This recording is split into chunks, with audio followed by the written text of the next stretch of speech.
It is with honor that we have Mr. Chuck Lowry, Mr. Charles Allen Lowry, and Mr. Charles Lowry. We're talking about the father, the son, and the grandson. They are here tonight to deliver the keynote speech of this event here at the 2019 PIA Parachute Industry Symposium Banquet. Gentlemen, come on up and please greet the Lowrys.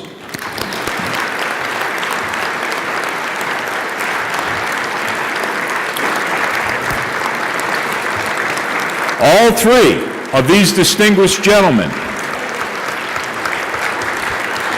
they either did work or continue to work in Leslie Irvin's company, and all three are involved in the field of space travel and will regale us with stories throughout their 3 generations of work within the industry and with Airborne Systems, beginning with the Apollo missions all the way up to the current Mars 2020 program. The Lowrys are excited to share the podium together for the first time here at the PIA Symposium Banquet. But please, first, let me tell you a couple of stories about who our keynote speakers are. Mr. Chuck Lowry was awarded a Master of Science degree in Mechanical Engineering, and in his early career included missile recovery, personnel parachutes, and ejection seats. However, much of his career has evolved around manned space systems, which include the Apollo Earth Landing System, the Space Shuttle Docking Drag Chute, and he also had design and test responsibilities for the Apollo mechanical, ordnance, docking, and structural systems, plus Space Shuttle orbiter ordnance and mechanical systems, including the shuttle's big arm. After retirement from Rockwell International in 1987, he has continually consulted with government and industry parachute programs and is currently involved with NASA's Orion parachute landing system. Mr. Lowry was presented with the IAA Award, the Theo Kanaki Aerodynamic Decelerator Systems Award in 2009. His son, Charles Allen Lowry, has over 37 years of engineering experience over a broad range of aerospace and defense applications, including military satellites, aerodynamic decelerators, and inflatable impact attenuation devices.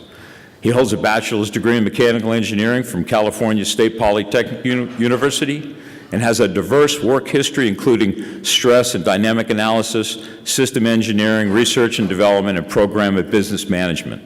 After 30 years with the Boeing Company, he joined Airborne Systems in 2011 to lead the inflatables and fabric systems business unit, and most recently, the director of aerial targets and special programs.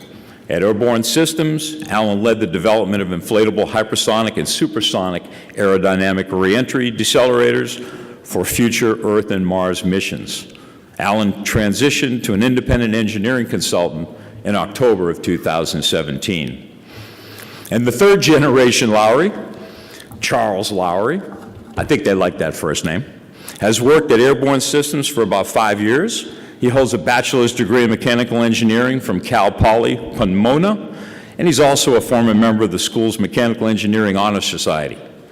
He's been involved in the design and testing of many space-related parachute systems, including those for the Boeing CST-100, the SpaceX Dragon, NASA Orion, and most recently, the JPL Mars 20 mission. We had a little glitch, Houston. What do we do? Charles, main focus on Airborne Systems is to push the boundaries in parachute design and develop reliable, weight-optimized parachute systems for space applications. Please welcome the 1st generation Lowry, Mr. Chuck Lowry.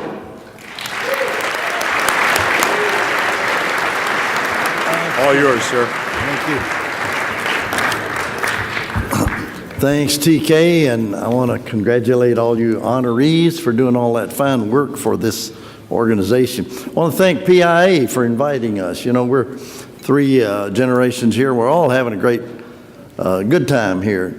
We met some old friends. We made a lot of new ones, and it's really been great. One of the highlights, though, that of our fun here is that the Parasim guys gave us a lift on that beautiful simulator out there, and I was hesitant to go on it, and Rob Sinclair insisted, and he says, look, I'll coach you every turn, every move you have to make, and you'll have a great flight. So I did it. Well, he landed me on top of the hangar. I broke both of my legs. You can always rely on Rob Sinclair. Well, I joined the company that we're talking about here in 1955, so it had already been going a few years. There were a number of original employees still working there, including Mr. Irvin himself. We always called him that. He was known as Mr. Irvin by everybody, I suppose. He was famous for making that first free fall jump from an aircraft. That's his picture over there in 1925, standing next to it, sitting on his Jenny. And I want to point out the picture on the left. That was the way parachutes were done in that day in terms of getting out of an airplane. Now, Mr. Irvin believed that if you're trying to get out of a burning aircraft, the best thing you can do is get as far away from that thing as fast as possible. But you can see they tied the crown of the parachute or the pack to the airplane, and you kind of static lined off of it. So most people in the medical industry in particular believed that if you tried a free fall, you would pass out immediately, you would never pull your ripcord, and that would be it. And that was widely believed. And it took authority from Washington, D.C., down through the Army Air Service to get approval for Mr. Irvin to make that first jump. And he made it. And he survived it. He was jumping at McCook Field, which is now, of course, Wright Field, right out of Dayton. And he survived that, and he gave birth to a whole new way of thinking about parachutes. And look at what it's come to today. Well, he broke his ankle on landing. But by doing the test, of course, knew he was going to get a contract for some shoes. But when he broke his ankle, he hired his lawyer to go out and form the company, and he wanted the name of it to be Irvin Air Chute Incorporated. Well, his lawyer couldn't spell, so it came out Irving Air Chute, and that's the way it stayed for decades and decades. Well, he did start his company soon after his first jump. Soon he had a contract for 300 parachutes. He rented a dance hall. He hired people. He trained them how to sew, and he taught them about pride and workmanship and skills. He did all the inspecting himself because he insisted on perfection. He told his employees, your customer may never get a second chance, so that chute has to work the very first time. And he instilled that kind of a mindset in all the company. He traveled the world, and he started divisions in many countries. He had a division in Germany before World War II, and when the Nazis took over, he got word that they were nationalizing many of the industries over there. Well, he had his division there, and he had his bank account there, and so he caught a train, and he went into Germany, and he rounded up, got all his money that he could carry out, and he booked a private compartment on a train leaving out of Germany. So he got on the car, and he lifted the carpet. He spread this money all around the floor, put the carpet back down.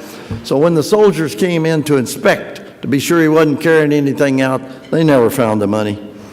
He was a pretty clever guy. Well, clear up to World War II, much of the parachute business was innovating for personnel jumps and cargo delivery. And Irvin Air Chute was rightfully given much credit for being a major contributor to winning that war, particularly in Europe. In one day, over 14,000 American and British troops parachuted into the heart of Germany. And they really got involved with that final thrust that ended the war 2 months later. And much of that success in wartime came from innovation from Irving Airchute and from Mr. Irving himself. I'd like to tell you a little about him. He was born in 1895. He couldn't stand the regimentation of schooling, so he dropped out at 14. He hung out at any place where there was anything what was considered high-tech in that day. Remember, we're talking horse and buggy days. So high-tech was radios and cars and mechanical things, things that flew, things that went fast, balloons, airplanes, cars, particularly race cars. Exciting time for a footloose young man to be alive. When I worked for him, I noticed that everybody that came in contact with him wanted to know about his first jump. And I've heard him tell this story a few times, and I'd like to tell you about it. There was a fairgrounds outside of Los Angeles called Chute Field. Had nothing to do with parachutes. It was a place where daredevils would come in there like balloonists, and they could put on some kind of a stunt and charge people, get a crowd in there. And so on this one particular, and there would always be a bunch of boys hanging around there, you know, looking for some action or a job or something. So one day, 1909, a balloonist came to town, as they often did, and he rounded up the troops, including Mr. Irvin, and he was going to do a balloon jump, a balloon flight, which he would go up, hanging on a trapeze bar, go up to altitude, cut the parachute loose, descend on the trapeze bar. By the way, this is interesting. I was watching a trapeze bar contest downstairs, and everybody trying to go 100 seconds. And some made it and some didn't. I didn't try. But that's the way, that was what was supposed to happen. So what they would do is they would lay the balloon out on the ground, and they would tie the crown of the parachute to the bottom of the balloon, then the suspension lines of the parachute, then the trapeze bar. Mr. Irvin's job was to have the trapeze bar in his hand and hand it off to the balloonist at the proper time. Now, underneath the skirt of the balloon, right in that vicinity, they would dig a pit and they would build a fire in there. And then when the launch time came, the command was given, somebody would throw a bucket of gasoline on this fire, and 2 or 3 boys would be holding the skirt up in such a way that it would catch this big gulp of hot air, and the balloon would start lifting off. Well, there was a superstition in that day that said that when everything is laid out, don't anybody ever step over this rig laying on the ground. Bad omen, not to be done. Nobody's going to fly if somebody steps over the rig. Well, the command was given, gasoline on the fire, big gulp of air. Somebody in the crowd ran across and jumped over the lines. As the whole rig was rising, Mr. Irvin was trying to hand the trapeze bar to the balloonist. He says, "Abort, we're not going." Mr. Irvin was standing there. You know what he did, of course? He said, "Let her go," and he went. And that was his first flight, in the balloon up and the parachute coming down. And that's the story he told. The parachute, by the way, was probably a 30-foot flat silk chute with hemp lines, something like that. And that's the way they did it in those days. So his career went from there, of course. He was a balloonist. He was a parachutist instantly. He learned to fly. He was a daredevil, car racer, motorcycle racer, barnstormer, vaudeville, stuntman, showman. One time he was assistant casting director in Hollywood. 1914, he was hired to jump out of an airplane over Long Beach Harbor in the making of a movie called Sky High. And that became his name from then on. He was Sky High Irvin. There's a book written about him in 1983 with that title. And if you want to know all about his life, you can read that. By age 21, he was one of the most outstanding balloonists and parachutists on the West Coast. He later lamented that, all his early career, he tried to convince people how dangerous parachutes were. That's how you draw a crowd. Later in life, when he had his own company, he had to convince people parachutes really are safe. So that's how he... And, of course, in those days, when around World War II and after, parachutes, the industry flourished. And can you believe that, just now, last year, over 6 million sport jumps were made? And you think back, well, that kind of started 100 years ago with that free fall business. What kind of a guy was he? He was a clever designer, industrious, head full of ideas. He always wanted to try a bunch of things.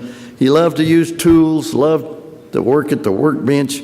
I was his gopher in those days. And all I could do is stand back and let him go. Fun guy to be around. By the way, Jean Beck is here. She worked with Mr. Irvin as well. We both agreed that he was a fun guy to be around.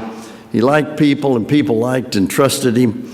He had a million stories to tell, and he knew how to tell them. He came out of vaudeville. He came out of Hollywood. He knew how to tell a story. And people loved to hear it. He also loved to party, and he was legendary for the parties he held. Sometimes he would end up a party by standing on his head, playing the piano, and sipping beer. How do you do that? I do not know.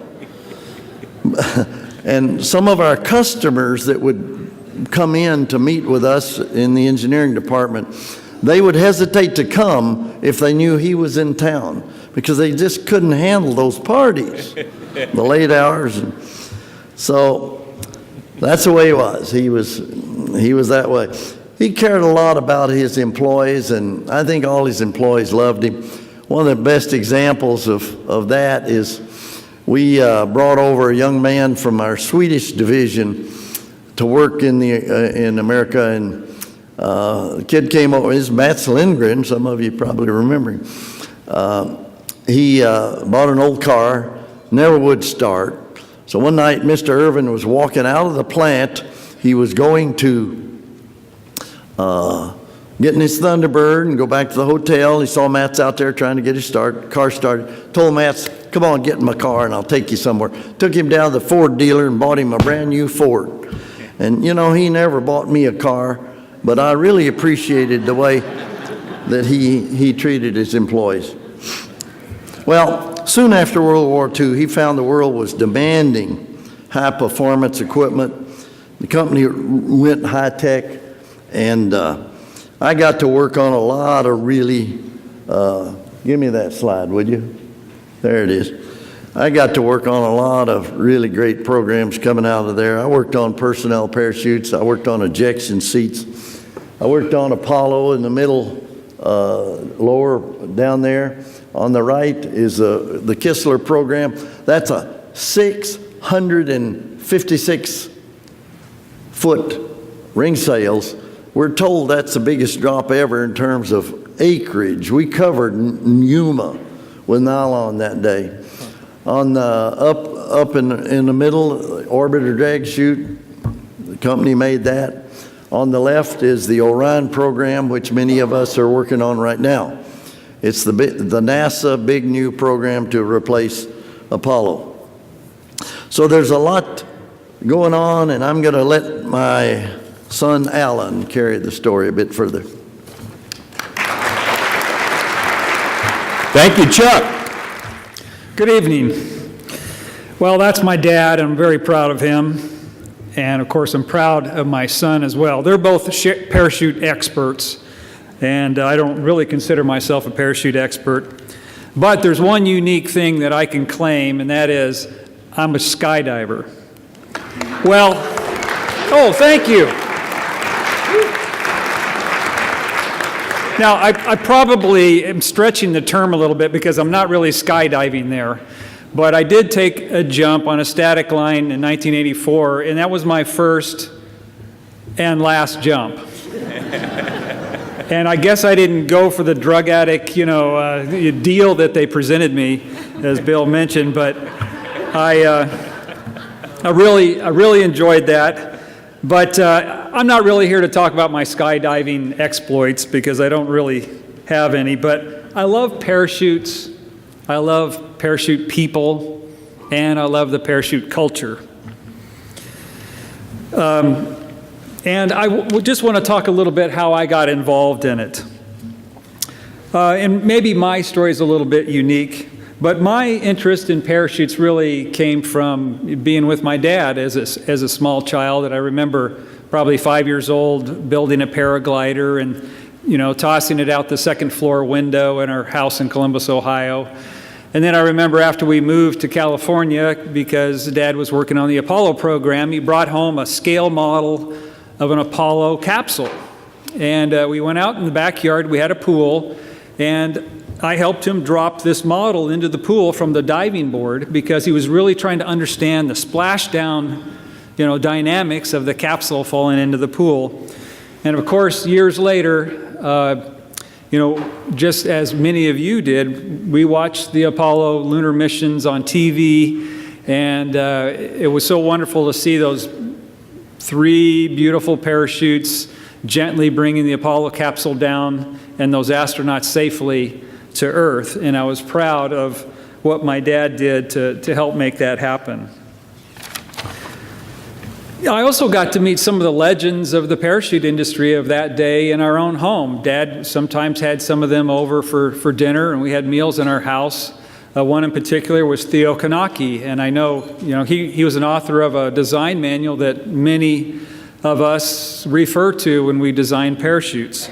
And I got to hear them telling stories. And in fact, I heard a lot of stories just for dinner tonight. I don't know how many of them were true, but there's certainly a lot of stories that go around here. I also wanted to mention something that Rob taught me, and that is never let truth get in the way of a good story. And I think that's pretty common here in this business here. Dad did get our family involved in a very real way with parachute experience. And one day he brought home a Para-Commander parachute with a tow rig. And somehow he convinced my mom that it would be a good idea for him to take all of us as a family down to Lake Elsinore on the sand and tow us behind the old station wagon, in this parachute. And so we had a 62 Chevy station wagon, and that's not a real picture, but that's kind of what it looked like. That's what I remember. And so, there's a couple of jobs there. One is the person in the harness that's going to fly. The other is the driver of the car, and the other is the spotter. Well, I didn't have my driver's license, but I was the oldest kid, and my mom didn't want to drive the car. She was afraid of hurting somebody, so he assigned me to drive the car, and my mom is a spotter. Well, we got him all. Dad wanted to go first because he wanted to check it out, make sure it was safe. And we got him all rigged up, and we got him lifted up, and he flew just like that picture and had a great flight. At some point, he said, I want to go back down again. So I slowed the car down. But I think my mom and I got our signals a little bit mixed up because I think he touched down, but I just kept going. And Dad had a really hard time keeping up with the station wagon for some reason, and at some point he just fell flat on his face, and I think I probably drug him down the sand for quite a while I was stumbling around trying to find the brake, pedal for the car. So we finally got the car stopped. We ran back, my mother and I think my mother thought that I killed him because he was laying face down in the sand, and it was apparently lifeless. He wasn't moving. Well, as soon as we got there, he jumped up and he had sand in his mouth and in his eyes and, had some scrapes on his head, but he was, he wasn't hurt too bad, and he jumped up and said, let's do it again. Well, My brother and I got to ride also, and it was a wonderful experience. Just being up there and with a bird's eye view and floating above the earth, it was a great feeling. It was a great family memory. So I did follow my dad's footsteps and went to engineering school and became a mechanical engineer. Although I went into the space business and worked on satellites and so forth, but after I retired from Boeing, I think my dad thought, this kid's too young, he needs to be back out there working, and he said, hey, there's a job opening at Airborne Systems. Why don't you go talk to him about it? So I went in and I interviewed with the general manager, and I said, first of all, I don't want you to assume that I know anything about parachutes just because my name is Lowry. And he said, that's okay. We have plenty of parachute experts here, but they're a little bit hard to manage, and I want you to help us to manage them. And so in 2011, I started a second career, and they put me in charge of inflatables and advanced parachute designs. And I was never able to really manage the experts very well, but I really learned a lot from them, and I came to love the technology and the people that were working in the business. But the greatest thing about it was that Dad was still working at Airborne Systems, and so we got to work together for the first time in our careers in the parachute business. And I became somewhat of a celebrity, I think, because, I was his son. And he had a great reputation there. Well, a few years later, my son Charles, who had begun engineering school, got a job as an intern at Airborne Systems, and later became a full-time employee after he graduated. So everywhere you would look, there would be a Lowry. Out in the rigging department, down in the manufacturing floor, in the engineering offices, we were everywhere.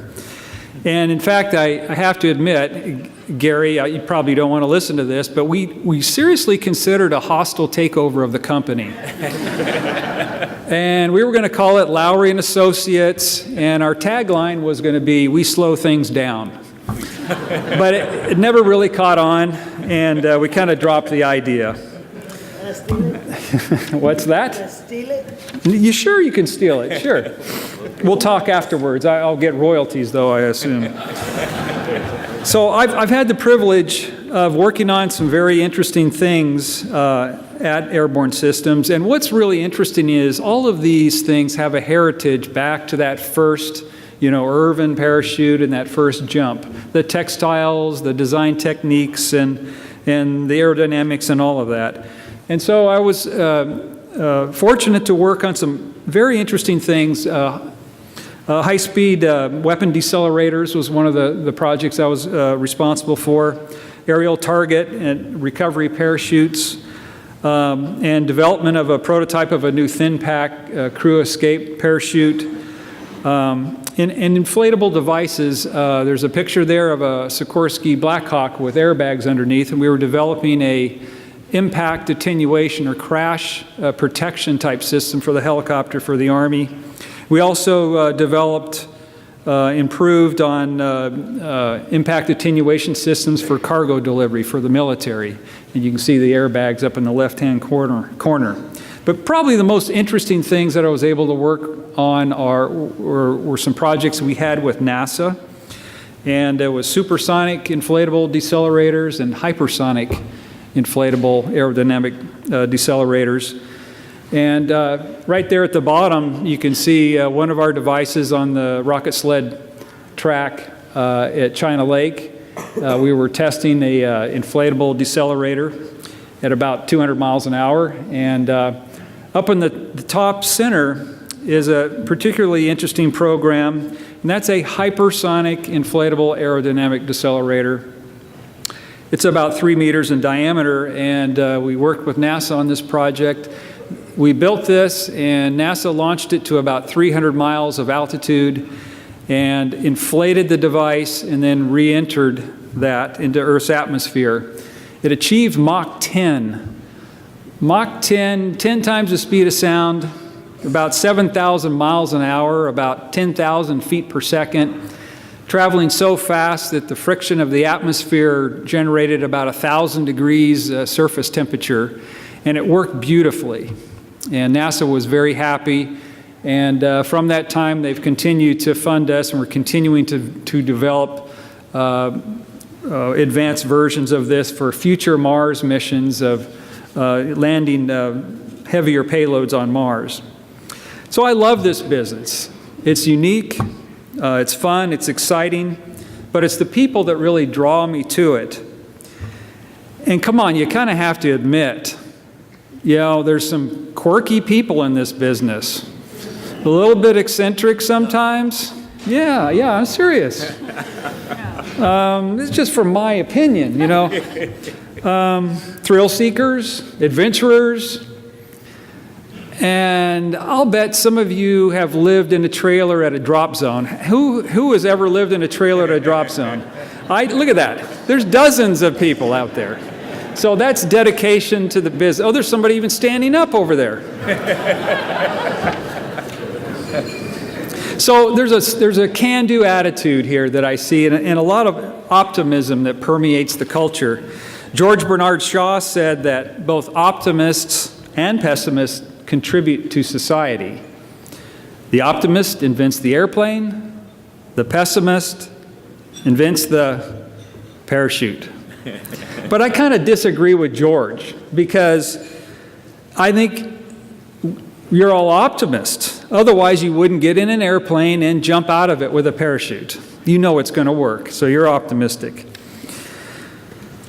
So the other thing is that, Dad mentioned the kind of fun-loving character that Mr. Irvin was, and I saw a lot of heads wagging up and down, and I really see that culture has sort of, the heritage from Mr. Irvin himself. You like to party, is what I'm really trying to say, and you like to have a good time. And we live on the 16th floor here at the hotel, and every night till midnight, we can hear all the things that are going on down in the atrium there. So you guys like to have a good time. Well, I've enjoyed being a part of this industry, and the parachute folks always tend to prove everybody else wrong.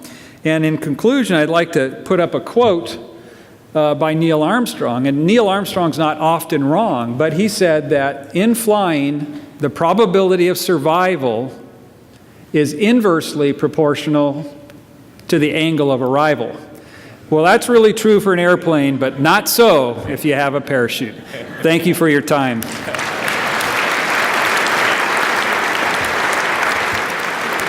And last but not least, the third generation Lowry, Mr. Charles Lowry. All right, thank you.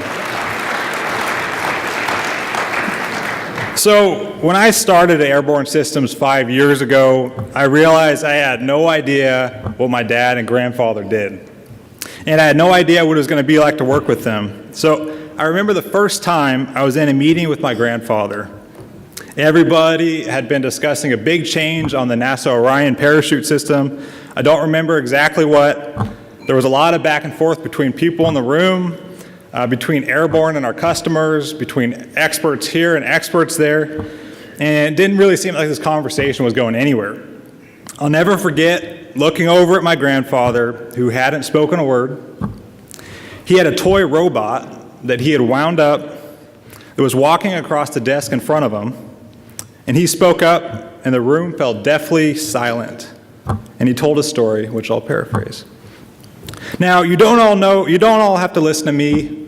Who am I to decide what we all decide to do here today? But when I was working on the Apollo program back in the 60s, we tried to do exactly what you're talking about doing, and it didn't work. And it actually created all sorts of other problems. So why didn't you just do, X, Y, and Z? When he spoke, people listened.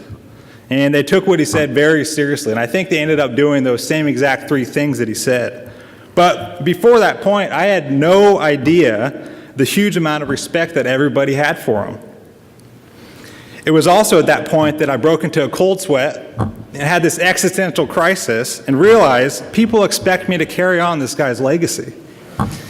So I quickly find myself on a research and development project working to create ultra-lightweight parachute systems. So I designed a 40-foot parachute, build it myself, and drop test it. It was beautiful. Everything worked great. It slowly descended, softly touched down on the desert floor. I heard angels singing. There was a glowing aura around the chute.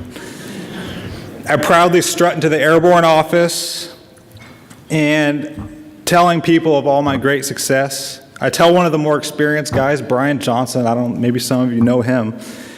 I told him, hey, it went great. It all went as planned. He says, yeah, don't get used to it, as he laughs and walks away. And I was thinking, wow, really? He must not know who I am. First of all, I'm a Lowry, and he just doesn't know how good I am at this stuff. So a month later, I was out testing again. First drop of the morning, right out of the Skyvan, parachute deploys and promptly explodes. Payload begins to descend very quickly, as does my heart into my stomach. My beautiful parachute, my perfect record, shattered simultaneously. I created a hole in the desert, and I think I actually have a picture of that, the post-test picture of that drop. Yeah, that was me recovering from that. So later that day, I was eating dinner with our team, all much more experienced than I, and they all had a story of a hole in the desert that they had created. And I developed a theory at that point. The longer that you've been in the industry, the bigger the hole that you're able to create. And it was really at this point that I really started to fall in love with parachutes. They're complicated and challenging, and it's that challenge that keeps me wanting more. So what I want to talk about today is some of the challenges that we face in the future of space recovery systems. So Airborne Systems has a parachute on each one of these 4 planets or moons. We have Mars, Titan, which is Saturn's moon, Venus, and Earth, which I believe some of you also have jumped on. But each location has its own unique challenges, its own environment, and its own things that we have to worry about. 2 of the things are the atmosphere, what is its density, and its gravity. So in order to put this in perspective, I know some of you may have experienced jumping a T-11 parachute or something of that nature. So I'd like to use a T-11 parachute to compare what this is actually like. So just to calibrate everybody, I'll show you what it's like to jump on Earth on a T-11, falling about 18 feet a second. Seems pretty normal. He's landing nicely. Now, this is Venus now. Venus has an atmosphere that's 80 times higher than Earth.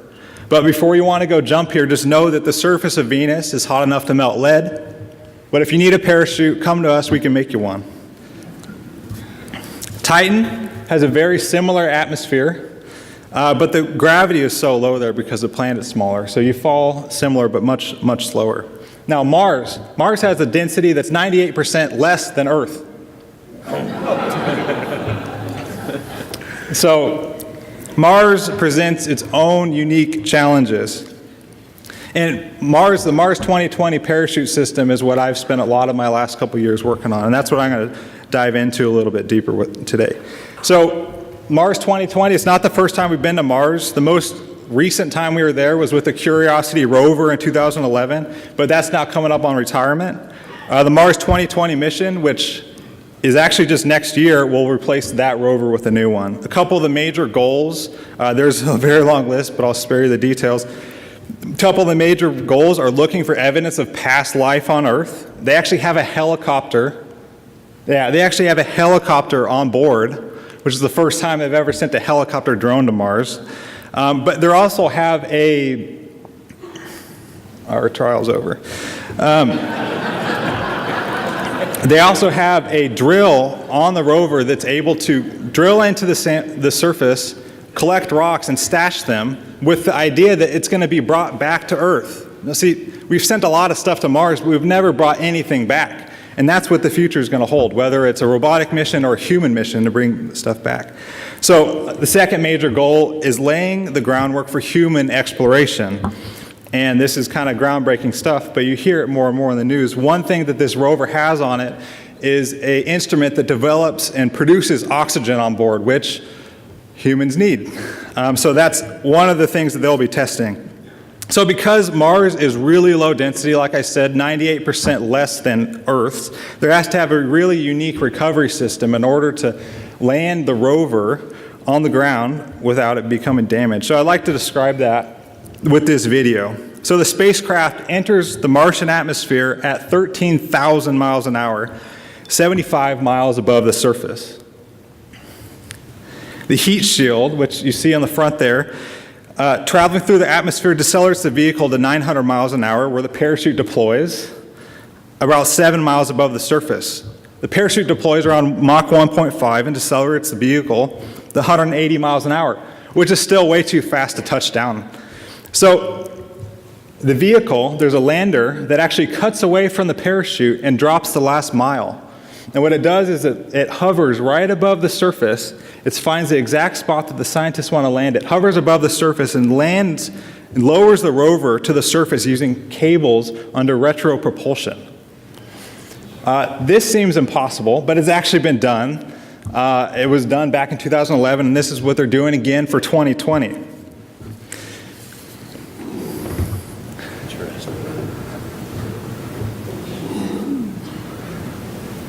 So it's very complicated, very complex. We're very happy to be a part of it. So this is the Mars 2020 parachute. It's a 70-foot diameter parachute. It's a disc gap band. And this is a picture of us testing it in the wind tunnel, the 80 by 120 wind tunnel up in Ames in California. It's a NASA wind tunnel. Just to show you a little sense of scale, that red circle in the lower right-hand corner is a door. Normal-sized door. So being in this tunnel, especially while it's inflated, is something I'll never forget. It's very humbling. So how on earth do you test for Mars? So because the density is so low on Mars, we have to send our payload, send the rocket to 130,000 feet, where we deploy it at Mach 2. The parachute opens in 0.4 seconds, which is blistering fast. Just in a second, you'll see that this is a high-speed video of this happening. The parachute is shot out of a mortar tube. There's no pilot chute or anything of that nature. Just one parachute shot out and bam, opens up. And this is done over Mars, and this is how they've chosen to do it. So this system, with this rover and associated payload, let's just say it's the same mass as Volkswagen Beetle. So in order to be sending humans to Mars, you need all sorts of support equipment to generate oxygen for people to hang out, bars, that sort of thing. So in the future, we need 40 times that to be landed on Mars for each mission. So how are we going to be doing that? And my dad mentioned it and kind of gave you a little teaser. There's a hypersonic inflatable aerodynamic decelerator. And what this does is replaces that solid heat shield that's on the front of the vehicle. Right now, with the size of rockets, you can't fit anything bigger, so you're limited to that size, and you can't land anything heavier than a Volkswagen Beetle. So these HIADs open up a whole new realm of possibilities. So over the past couple years, I've been getting more involved with the new business unit at Airborne. Every week there's a new exciting need for a parachute system. The conditions that we're asked to endure, the volumes we're asked to fit into are getting more and more extreme. But one thing I've noticed about people in the parachute industry is that when they encounter impossible propositions or challenges, they don't say no, they don't say we can't do that, it can't be done. They say it sounds impossible, but let's give it a shot. That's why I love this industry, and that's the attitude that has driven innovation over the past 100 years and will continue to do so for the next 100. So in closing, I'm proud to follow in the footsteps of my father and grandfather, as challenging as that may be. People always speak of the 3 generations of Lowrys, but what most don't realize is that there's actually a 4th generation, and he's already into it. So I hope that someday he will look up to me like I look up to my father and grandfather. From my experience working with them, I've learned the following 3 lessons. Don't take yourself too seriously. Those are 2 of the most humble guys you'll ever know. Respect others. And finally, learn from the past, but don't limit yourself to what has been done. Thank you. Thank you, Charles. Ladies and gentlemen, a big round of applause for the Lowrys.